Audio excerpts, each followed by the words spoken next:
Welcome into the College Football Overtime Podcast. My name is Garrett Chapman. His name is Abe Gordon. And Abe, we said last week that the coaching carousel seemed to be coming to a grinding halt. And as soon as we say that, we have some crazy news. And we're going to talk about that crazy news right here on the College Football Podcast or College Football Overtime Podcast. Also, Steve Sarkisian gets a big old pay raise. We'll talk about that and the implications that it could have on the sport as a whole, is even if it's just the University of Texas. Plus, we got an EA Sports game coming out. They just dropped a little teaser that's got me in a tizzy. And then Helmet Communications officially coming to college football. But before we get into all of that here on the College Football Overtime Podcast, I got to welcome in my co-host, Abe Gordon. How you doing, buddy? Doing good, man. Happy President's Day weekend to all our viewers and listeners. And one more weekend down means one more weekend closer to the start of the season. So let's get into it. It is a long, arduous offseason, man. There is no sport that is as brutal of an offseason as college football. But you know what? The offseason, it's not real, because there's always going to be some news. I know we're in the dead period for recruiting right now, but at the end of the day, the news, the well of news just keeps seeming to populate, man. It's all over the place. First thing we got to jump into is, of course, Shawn Elliott. He is the Georgia State head coach, or was the Georgia State head coach. And now he's going to go be the tight ends coach at South Carolina. Of course, he has family in Columbia. That's why I think he coached there for 3 years. He was a position coach. His family never left. So he would routinely end practices early just to head up to, not early, but he would end them around 5 o'clock, and he would always head up to Columbia, South Carolina to go be with his family. But I think it's a great move on his part. I love the fact that he understands that he's got kids in high school and he wants to go be a part of that experience and be around his kids and still around the sport he loves. So he gets to go to a program that he's familiar with. But it's also an interesting trend in college football right now. He becomes the third head coach to leave a head coaching role for a role as a coordinator. Halfley did it earlier this offseason. Boston College's old coach. He's now the defensive coordinator for the Green Bay Packers. That one I understand. Of course, you're going to the next level and you're going to go be the coach in the NFL. But then Chip Kelly does it. And he goes to go be an offensive coordinator at Ohio State, leaves UCLA. Now we've got a Georgia State head coach going to become a tight ends coach. It's a very interesting trend in college football right now. Yeah, I think from the outside looking in, you might want to call it a trend, but I would counter that. I think these are three individual circumstances that for different reasons do make sense on the surface. You mentioned Halfley. I do think jumping into the NFL needs no explanation. Chip Kelly was a very odd scenario on its own. It had its own stipulations and situations. And so leaving UCLA, which is going to happen sooner or later, probably sooner, to take one of the most high-profile offensive coordinator jobs in the entire country, sure, I get as well. This is the one that, from a coaching perspective, makes the least amount of sense. And we're going to dive into the family stuff in just a moment. But just from a coaching perspective, this is not a mild step down. This is an extreme step backwards in terms of your career organizational chart or whatever rungs you want to detail. But now we get into it with the coaching and the family aspect of things. This is a man in Shawn Elliott who has understood the sacrifices and dealt with sacrifice to be a head coach. And it's very clear the priority list for him on a personal and professional level. I know this is going to sound harsh. I don't mean it in a negative manner, but this probably is him giving up any opportunity he has or would have had to be a Power 5 head coach. And I think that's okay. I think this is a guy who sat back and looked at pros and cons of this decision and said, this is more important to me. And I think you have to respect that decision. That being said, it is a significant step back. I don't think you can overlook that. But it is no secret that coaches at the highest level afford massive, massive sacrifices in their personal lives. And this was a guy who, as you mentioned, with family and kids entering into that decision, chose to put them above his professional um, trajectory. And I think you can respect that. It's odd on the surface, but I understand why he made this decision. But ultimately, you look at it from the professional side of things here, Garrett, and so many guys want to get to the highest level, want to be a head coach, want to try and win a national championship. That it is odd to see someone take a step in the other direction, for whatever reason it is. And again, you can defend his reasons. That's perfectly fine. But it is rare to see the professional side of things take a back seat Mhm. to the family side of things. I have nothing wrong with the decision. Probably a similar paycheck in regards to Group of Five head coach versus Power Five coordinator or position coach, as it may be. And who knows? Who knows? He is still young enough that maybe he works his way through the ranks at South Carolina, and maybe in a couple years he becomes a coordinator, and a couple years after that he does get the chance that we believe would be ideal for, it just seems most guys will eventually want to be a head coach. But at the Yeah. same time, some guys are just better suited for coordinator life or whatever. So I understand the decision, but it is an odd one, just because normally you want to take steps forward, not Sure. voluntarily take one back. Yeah, and it is just sort of an interesting move just in general. I was very surprised when the report came through. And I do want to correct one thing that I said earlier. I said the third head coach. It's actually the fourth head coach. Kane Womack left South Alabama to go be the defensive coordinator at Alabama. So I just wanted to correct that really quickly. But Shawn Elliott does take a slight pay cut. I understand why he does it, but we have to remember he's only 50 years old. Like he's not overly like it's not like he's in his 60s or something. So I don't think he's giving up necessarily anything. Uh he was a good coach. He's a Well, good head coach, what you're giving up and is years, and I you agree with are, you. yeah. That Yeah. opportunity is still. Look, you maybe in 3 years he could be the defensive coordinator at South Carolina. They put up a top 8 defense in the country, and he could be taking that step. I agree with you on that. But you are one step away as a Group of Five head coach. You are one good year where your team goes 9-3 or 10-2 from getting into those discussions. He's Sure. just not going to be in those discussions in the immediate future. That's all. I think, I mean, his kids graduate high school and they move on to college. I mean, at that point, he can go get a head coaching job anywhere he wants. I mean, he elevated Georgia State to being a pretty respectable program in a very difficult Sun Belt conference. He had them sitting right at, I think it was a 41-44, 4 bowl wins over his 7 years at Georgia State. He turned it into a respectable program, and at the end of the day, it's like that was a team that had been founded less than 20 years ago. Bill Curry refounded that program over in Atlanta not too long ago. So, like, we can't exactly react as if it's like there was some big time program that he turned into. But no, he got him their first bowl win and he added 3 more. So kudos to him, and I'm really excited to see what his future. It's just interesting, not excited. I shouldn't say excited. I'm not.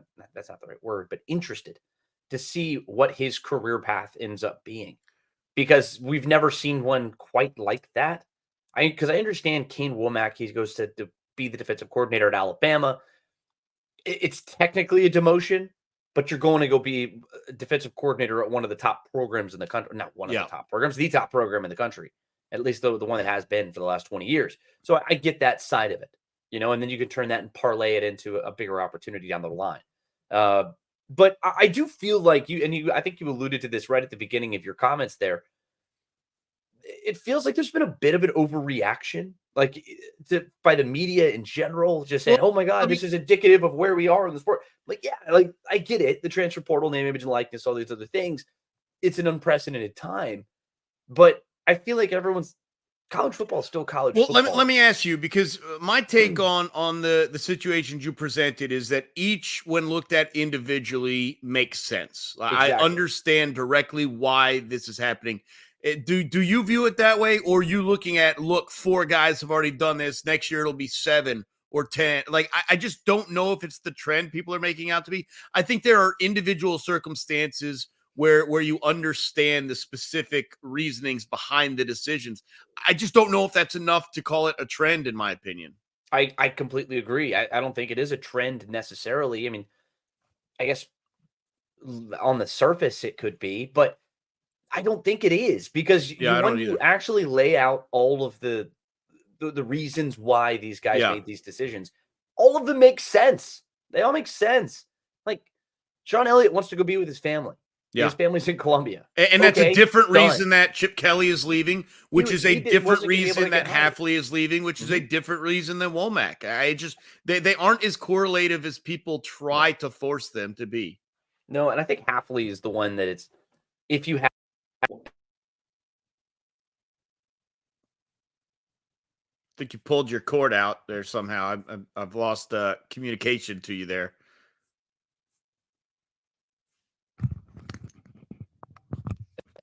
the one that just makes the most sense is like, I'm ready to get out of college football and I just want to go to the next level and go do something up there. Um, that's the one where I understand where he's coming from there. But And the I'll say other this though three, too, they all like make complete sense. It's all very logical.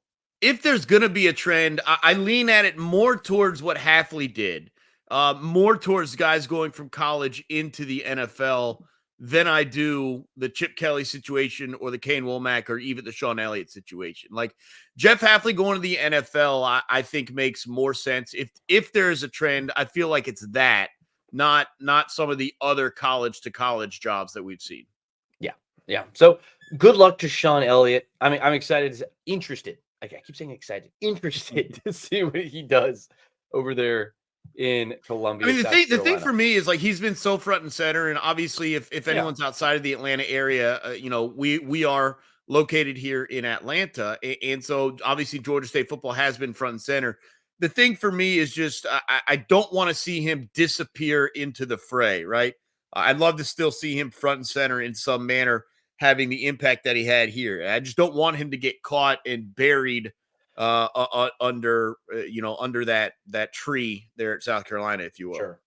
Yeah, and it is, the timing itself is also extremely interesting. They had already started spring practice, Yeah. and it's just, hey guys, I'm leaving to go be a Well, I tight mean, end here's coach. the other situation, Garrett, and Mm. you could go through all the interim head coaches you want.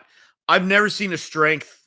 I've never seen the strength coach turn into the interim head coach. It's normally an offensive coordinator, defensive coordinator. Maybe there's someone further down the chart that has head coaching experience, but the strength coach, and who knows if they're going to play the whole season out, if they're looking to hire quickly.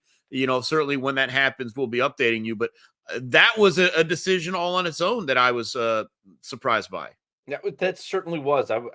You actually did remind me of that. Yeah. So That's a thing that happened. it was a thing that happened. That's a real thing. And so does that mean, is he going to still lead them through this entire offseason plan that he had set up? Probably. So I actually I think that guess not. there's two ways to go about it. Like this is actually a Mm. pretty good time to hire a head coach because the students um, are kind of locked in because they've already enrolled in school, um, Yeah. and they're probably not going to get to another spot. You're not competing with anyone. You theoretically would have your choice, and again, it would probably have to be a coordinator somewhere. But this is a guy who could then come in, have the full or most of a spring, take advantage of the spring transfer portal and go to war.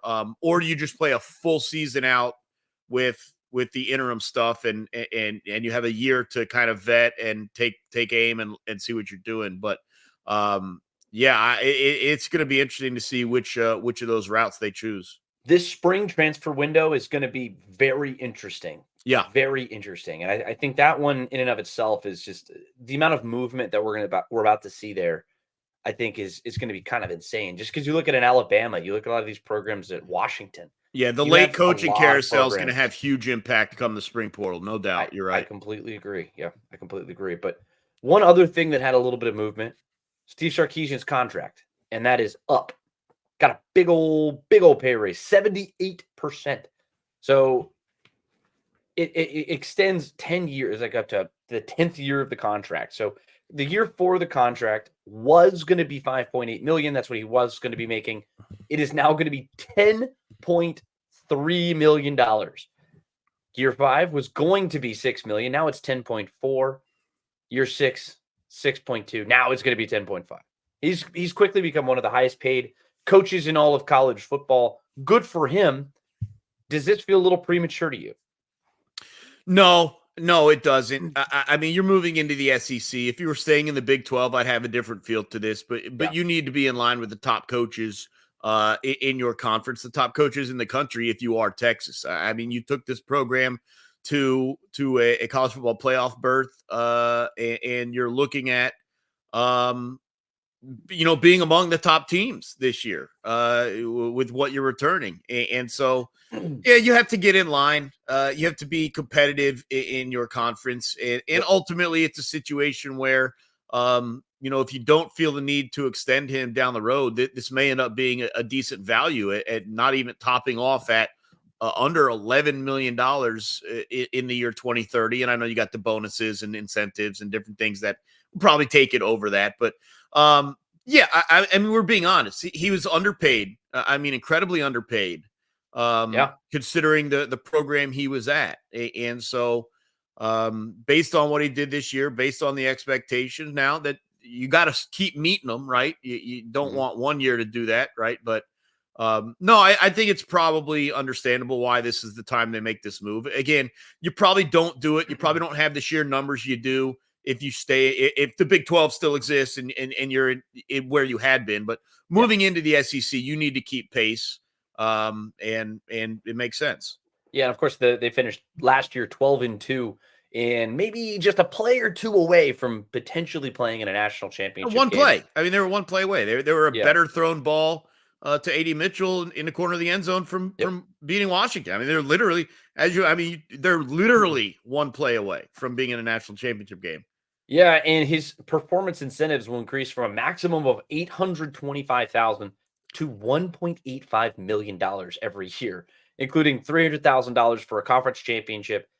Sark could also earn $250,000 for reaching the college football playoff, $500,000 for reaching a college football quarterfinal, $750,000 for reaching a college football playoff semi, and $1 million for reaching the championship game. You know what's funny? Like 1.25 for winning it all. Out of all those incentives, like winning the conference championship and getting that extra 300,000 is probably tougher than college football playoffs, college football quarter, maybe even tougher than college football semi. Maybe. I mean, that's how crazy like that is. It's the lowest incentive. It actually is probably tougher than 3 or the 4 other ones. I mean, but Mike, I go back to my question though for you. I said it was premature. I asked you if it was premature. No, I get why. There's definitely a tinge to that. I agree with you. Just because he has kind of underachieved in previous years. There were games this year where you're like, what is this guy doing? Is this the guy that can lead this program? I understand why, but it to me, it's more about where you have to be in the SEC with the top coach. And you just can't compete in the SEC with a $600,000 or excuse me, $6.5 million head coach. Like that just that was unrealistic. He would leave. I mean, quite frankly, like he would leave. Well, I mean, he was going to get it. I just thought this would be something next year to make this sort of. I'll tell you what this is, Garrett, and this is why I don't think it's preemptive. Because he's going to get another raise in a couple years, anyways. Sure, if Kalen DeBoer fails at Alabama, Sarkisian, if he has Texas rolling the way they've been rolling, was going to be one of their top choices. And at that point, you can't be paying him $6.5 million or $7 million per year. That's one of the main reasons for Alabama. Yeah, if they're paying you $6.5 million. Well, they won't be paying him $6. No, I agree, but I'm saying I think that's part. I honestly think that's part of the preemptive strike on this extension is to prevent that sort of situation happening. That's all. I don't really see. There aren't a lot of programs that you would leave Texas to go be a coach of. If there's a $4 million difference, you would. That's why. That's why I'm saying. But that's my other thing is like Texas will make sure that you get that $4 million. Probably and tag on an extra million just for good measure. Like that's like I'm just talking football wise. Like I would never leave Texas for probably damn near any job in the country. From a football perspective, sure. If you're like a Georgia coach, you're not leaving Georgia for any job in the country. It's the same thing, but it's just you're already established and you're right there. But you know what I mean? Like I'm just saying, like based off Kirby's different. But one other thing that's worth noting is the fact that all of his coordinators got big pay raises too. Kwiatkowski, the defensive coordinator, who's paid $1.7 million in each of his his first 3 years at Texas. Now he's getting a guaranteed 3-year extension that'll pay him $1.8 million, 1.9, and then $2 million, which has got to be one of the highest paid assistant coaches in all of college football. I have to imagine that's one of the highest. I haven't looked at that actually, but everybody eats. Everybody eats at the University of Texas, and Steve Sarkisian is now the third highest paid head coach. He's slotted in right ahead of Ryan Day up there at Ohio State. He's behind Dabo Swinney and Kirby Smart, who are number 1 and number 2. But that's the thing, though. It's like I understand why he got the contract, but 5-7 in 2021, that was his first year. Fine, look, whatever. What you're really asking is, do you trust him? Yeah, are you trusting him to put forth year after year after year the type of performance that deems him to be the third highest paid head coach? Those questions are real and they are legitimate. There's no, I do not have an argument against that. I agree with those concerns and those questions. Yeah, I mean, if you're asking if it is premature, yeah, from that perspective, I understand why you would ask that. I think you're just hoping that you move forward more years like what you had last year, less like what you've had previously. But yeah, I mean, if you're asking me, do I think, and this is the question we'll tackle, like hypothetically, Alabama is kind of slipping, right? And so if the question is who is going to align as the big rival over a number of years with Georgia, whether it's in conference or out of conference, can Texas be that team? If the answer is yes, then he deserves this extension. But if the answer is no, then yeah, it probably is overpaying. Well, I'm not even saying he's overpaid. Or premature, whatever you want to call it. I mean, premature is the right word. I wanted to see another year. It was last year a flash in the pan. No, probably not. I think Texas is going to come into the SEC, be a good team. Because Sarkisian's a good coach, you know? I mean, he's a good coach. And you get the quarterback back. And you got a quarterback back. And I get it, though. I understand the situation, and I understand why they made this deal. And but I mean, like I know you mentioned the coordinator contract. Like the offensive coordinator, Dowell Loggins at South Carolina, is making $1 million a year. Like if you're Texas, you really just you can't enter the SEC you can't pay your head coach $6.5 million. That's like that's Vanderbilt numbers. Oh, please. I mean, you know what I mean, though. But I mean, you know what I mean. Vanderbilt's not paying their head football coach $6 million. You got the point, though. You know what I mean. Maybe it's a little bit. But does this feel almost Texas A&M to you?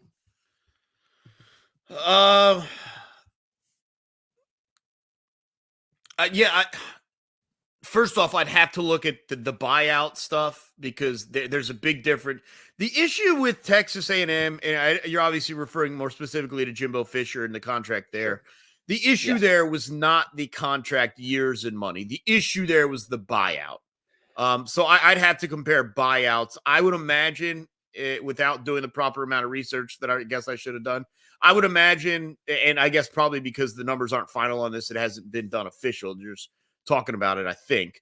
But I would imagine the buyout is not going to be $50 million at certain. I mean, you're talking 5 times less than that would be my guess. So that was the real issue. The issue wasn't the years and the $100 million and all that. It was the buyout.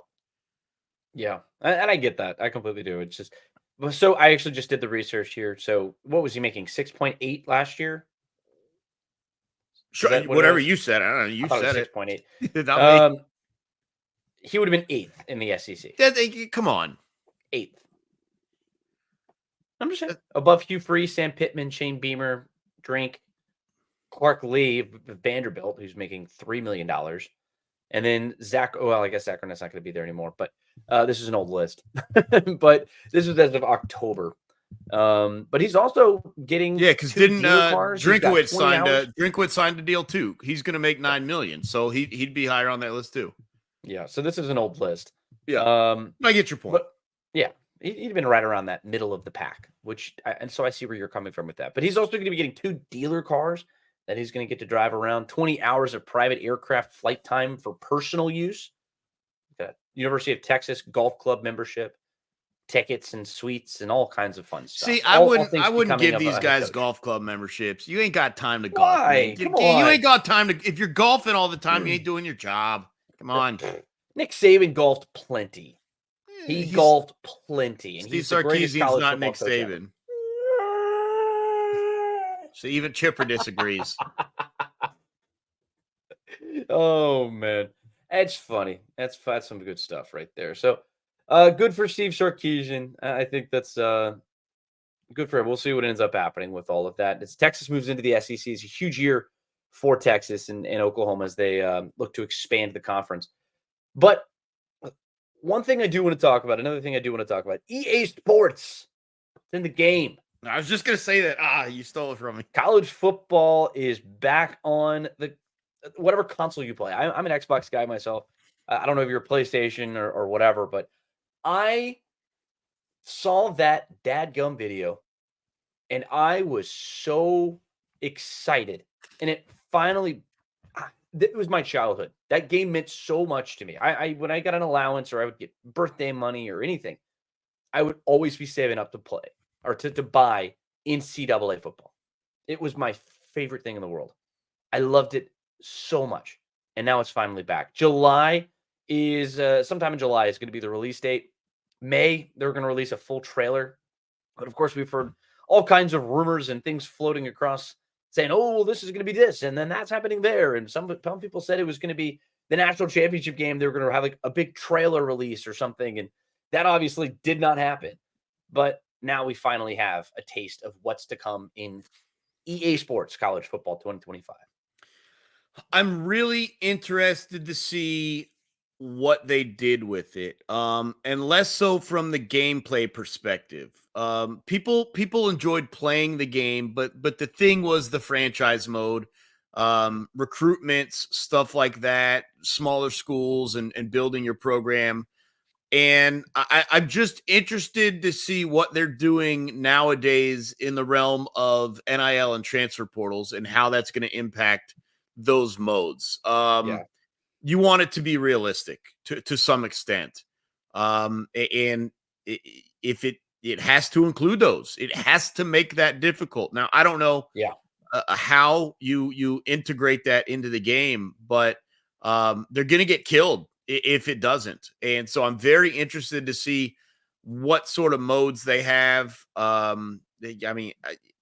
Look, even recruitment, like I would do build the players where you have to go through camps and like play your way into high profile. I mean, there's just Yep. there's the interesting thing about EA Sports for the college football game is unlike most other sports games, and yes, there is some with FIFA manager mode or whatever.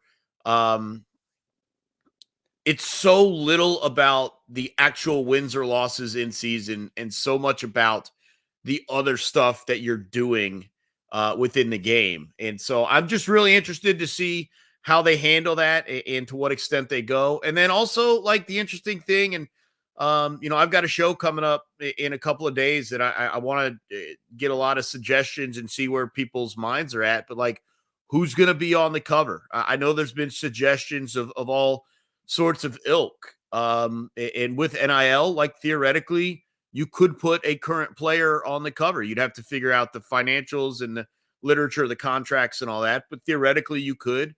Obviously I think a lot of people say, the Nick Saban retirement, could he be on the cover?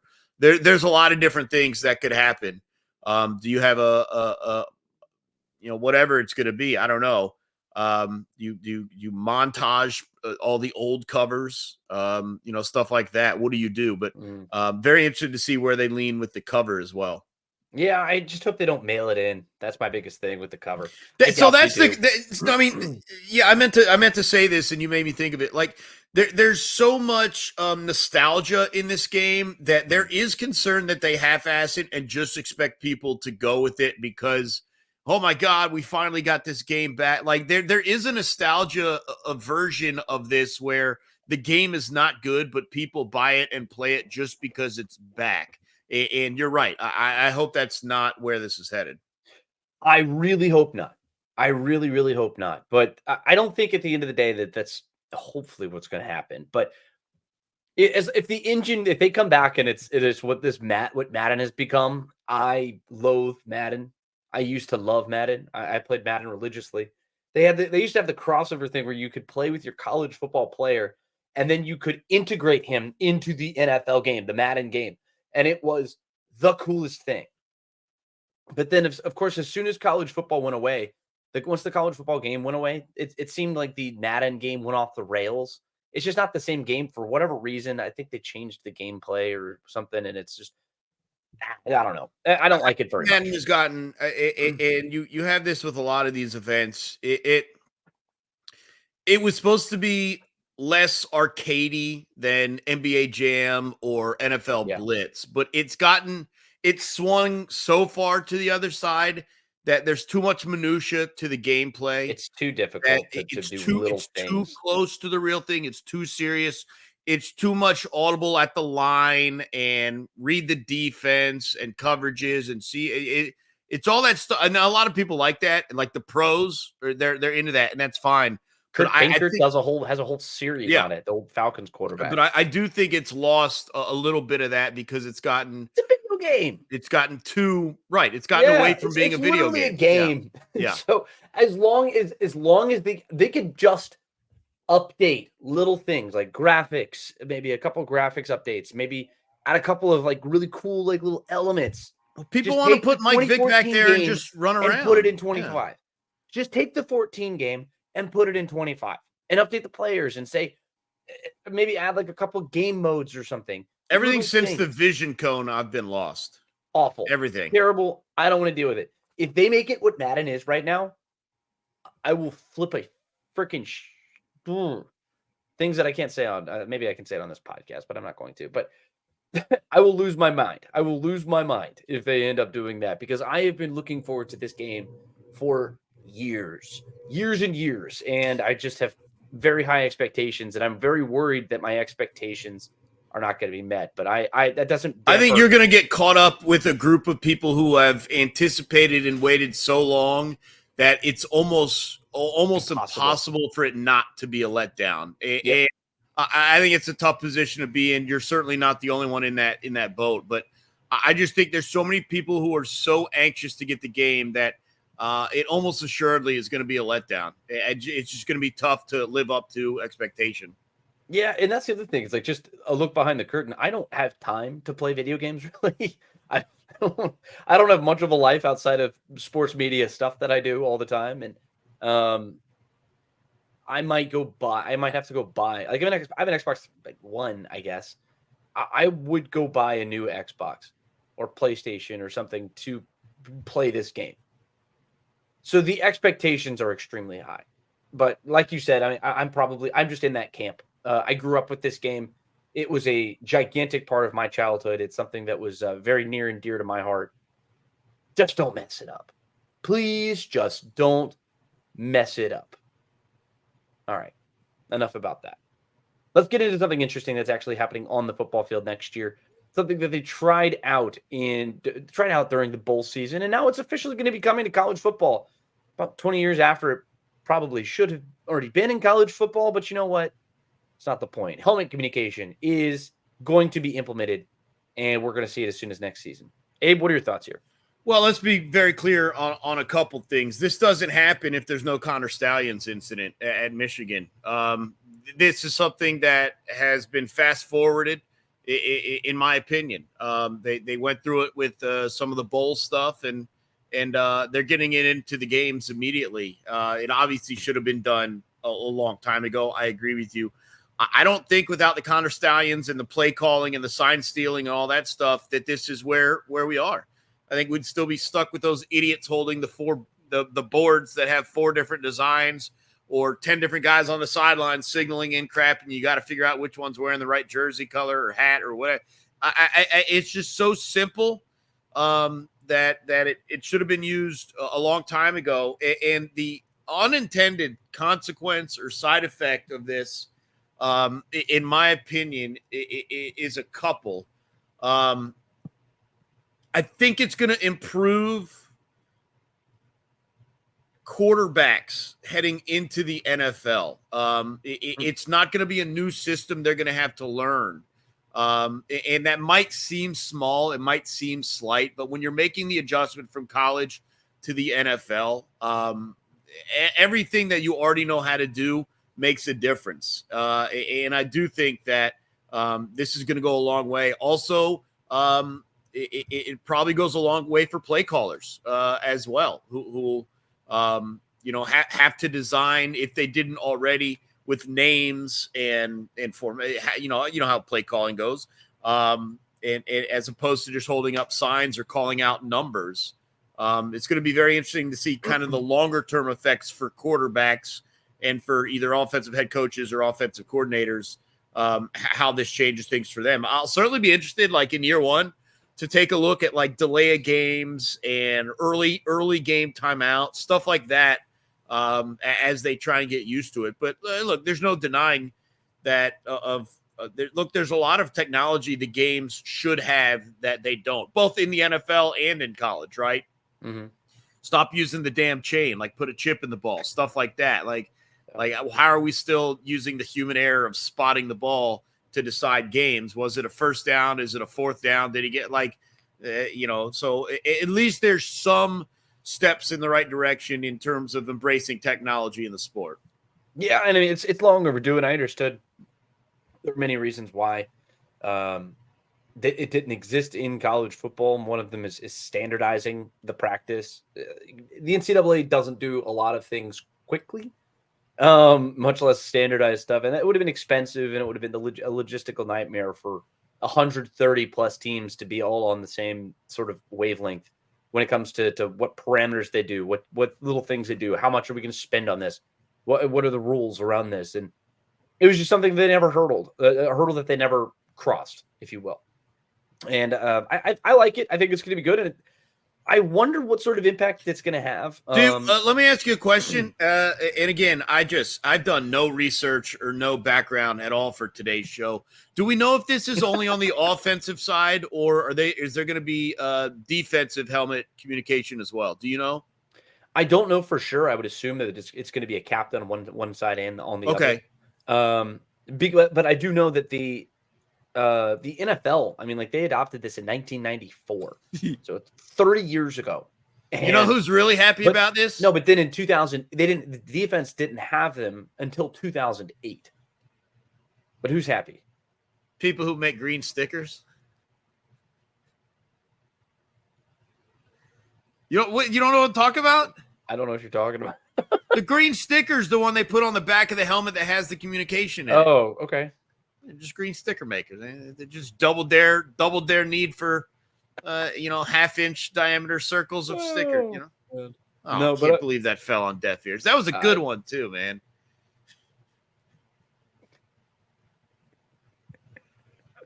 Bless your heart, Abe.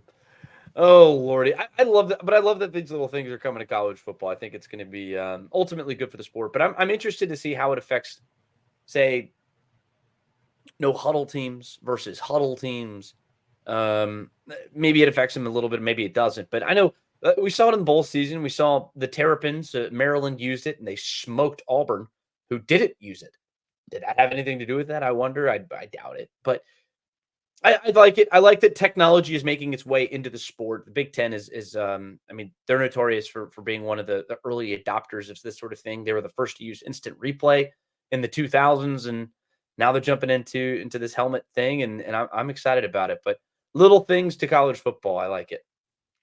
Yeah. I just hope it's the first step towards a number of advancements in communication and technology and all that stuff. So we'll see. But yeah, they're probably not leading the way. There probably will be followers when the NFL adopts it, or maybe even if they steal it from one of the the spring league, who's going to be trying out a couple of things. So yeah, we'll see what ends up happening with all of it. But that's it for us right here on the College Football Overtime Podcast. Thank you so much for joining us. We'll see you again very soon, but make sure you were with us all off season long. We have new episodes dropping every single week because the off season, it doesn't exist. The college football talk is going to keep going all off season long. So make sure you like, make sure you subscribe, and make sure you tune in next week for Abe Gordon and Garrett Chapman right here on College Football Overtime. See you then.